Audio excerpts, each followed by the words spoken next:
So the other day, something happened that doesn't happen all that often, but it does sometimes, which is that I was recognized and approached by a viewer out in public. And actually, the first time that happened was at a public swimming pool, which is pretty much the last place you'd want to meet new people while soaking wet and standing around in your underwear. But this time was a little bit more agreeable. And what was interesting about it is that the young lady who approached me admitted that she watches my content, but that she's not Catholic. So I started to ask her questions about her beliefs, what inspires her to watch Catholic content on YouTube.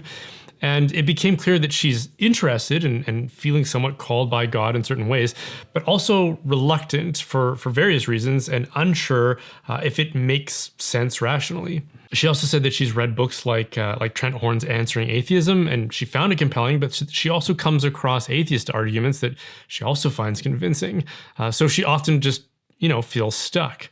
And I wanted to share this story for a couple of reasons. One, because it was just a blessing for me to hear from someone who is sincerely searching, and to know that God has used people like Trent and myself to help people like this young lady. Because there are definitely times when I second guess myself and wonder if the work I'm doing is a net positive, especially when people accuse you of being a grifter or someone who's just seeking after fame and fortune.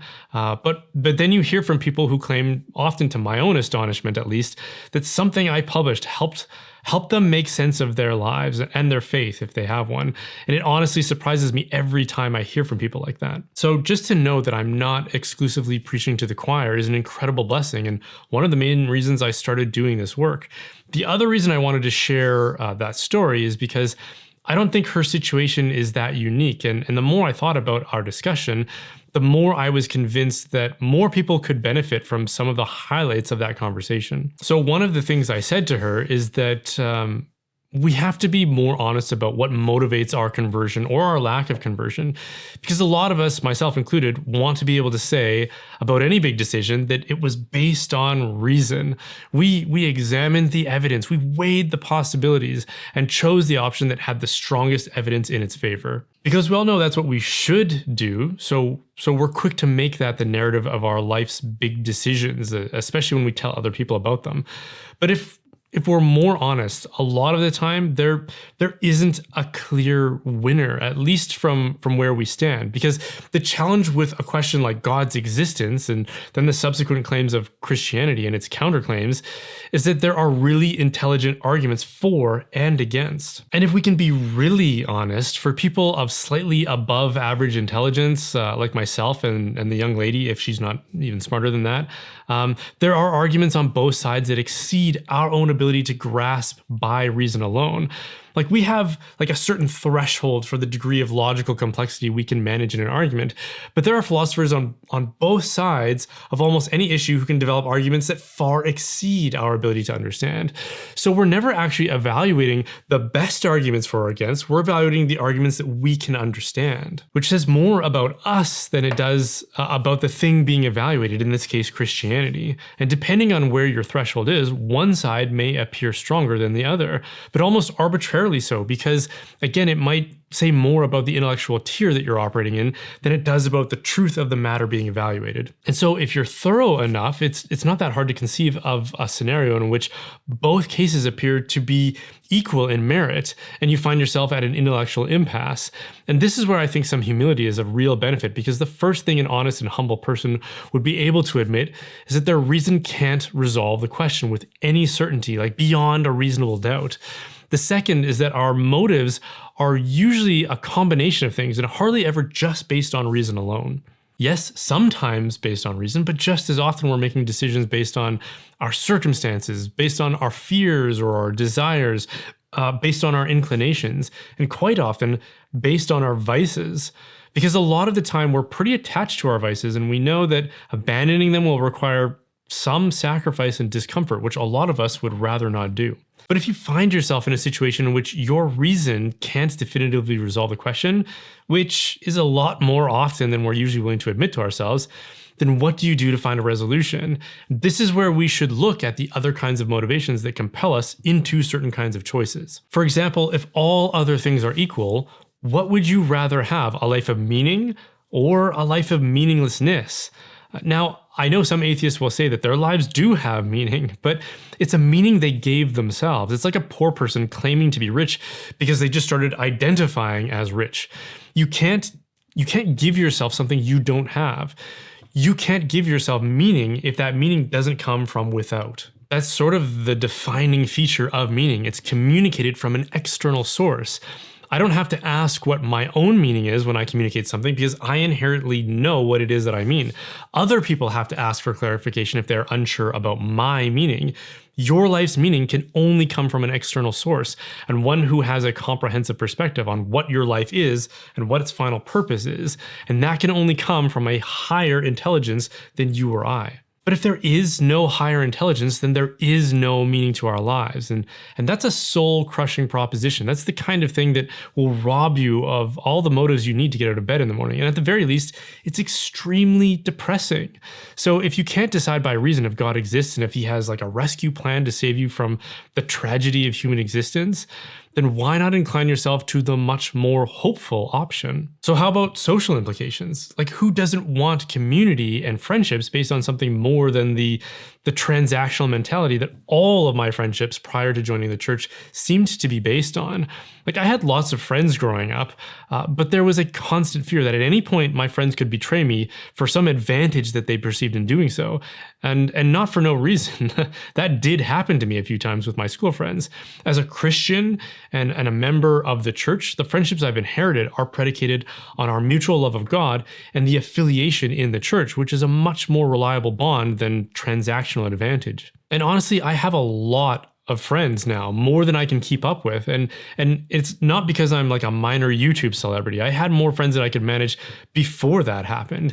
It's really actually true what Jesus says. He says anyone who sacrifices the community they have for his sake will inherit 100-fold, which is exactly what happened to me. I did lose virtually all of my friends when I became Catholic, but I eventually gained way more and higher quality friendships within the church. And in an age of hyper digitally induced loneliness, how could you look at the prospect of built-in community and say, that's just not worth exploring? How about just your own happiness? At a time when people are more depressed than ever, actually, a study just came out in Canada that says Canadians are now the third highest users of antidepressants in the world, which is astonishing for a country that has one of the highest standards of living in the world. It's almost like material comfort and material goods aren't enough to make us happy and to satisfy what it is that makes us human. I wonder what's missing. Because survey after survey shows that by and large, practicing Christians are far happier and more satisfied in life than atheists and people of other faiths. And who doesn't want to be happy? In fact, I'd wager with anyone that the fundamental underlying reason for everything they do is to be happy. For example, why do you choose one job over another job? To make more money. Okay, well, why do you want to make more money? So that you can buy the things that you want? Well, why do you want to buy those things? Because they make you happy, or at least you think they will. Why do you exercise? To be more physically healthy? Okay, well, why would you rather be more physically healthy than not? So that you can do more things that you want to do? Well, why do you want to be able to do those things? Because they make you happy, or again, you expect they will. Everything we do can be subjected to that line of questioning, and what we find is everything is a means to an end, which is our happiness. It's why we do everything that we do. So if all other things are equal, why not choose the option, the direction in life that is likely going to make you more happy? And I know people will hear those reasons and say, what, you just want me to fake it so that I can gain those benefits? To which I'd say, no, that's not what I'm saying. I'm saying all these benefits should incline you to want to try out, to experiment with the faith. Don't just sit on the other side of the question speculating if it might be true and refusing to act based on your lack of intellectual resolution. Instead, look at all these other motives and let them encourage you to try it out. Start praying, start attending church or church groups, and see if you don't discover that God reveals himself to you in a way that your intellect never could have discovered. Because that's what ultimately did it for me. I sent my distress signal out into the universe, and I got an answer in reply, an answer that was convincing enough for me to completely uproot my life to try to follow this God who had revealed himself to me, with quite a bit of personal cost, I might add. I dare you to earnestly ask your question of God to God. What's the worst thing that could happen? You don't get an answer? Well, then you're just right back to where you currently are. But if you do get an answer, then you have the encouragement you need to step into a life of meaning, of hope, of community, and ultimately of happiness. Because there are days when I have my doubts. There are times when I encounter arguments that are distressing to my faith, but none of that will ever compete with my own experiences of having encountered God, and especially His grace repeatedly in my life. And I don't offer my life's experience as evidence for you because it's not evidence for you. It's evidence for me, and it's extremely convincing. What I would offer you is your life's experience. I'm inviting you to have that experience, or to explore the possibility of having that experience. Try praying, try asking God if He exists, and if He does, if He can reveal Himself to you in a meaningful way. That worked for me. It's worked for a lot of people that I know, including my now wife, who used to be my atheist girlfriend, until God answered that prayer in dramatic fashion. No amount of argumentation by Christianity's best apologists will compete with the kind of revelation God can give you personally, but He's waiting for you to knock at that door.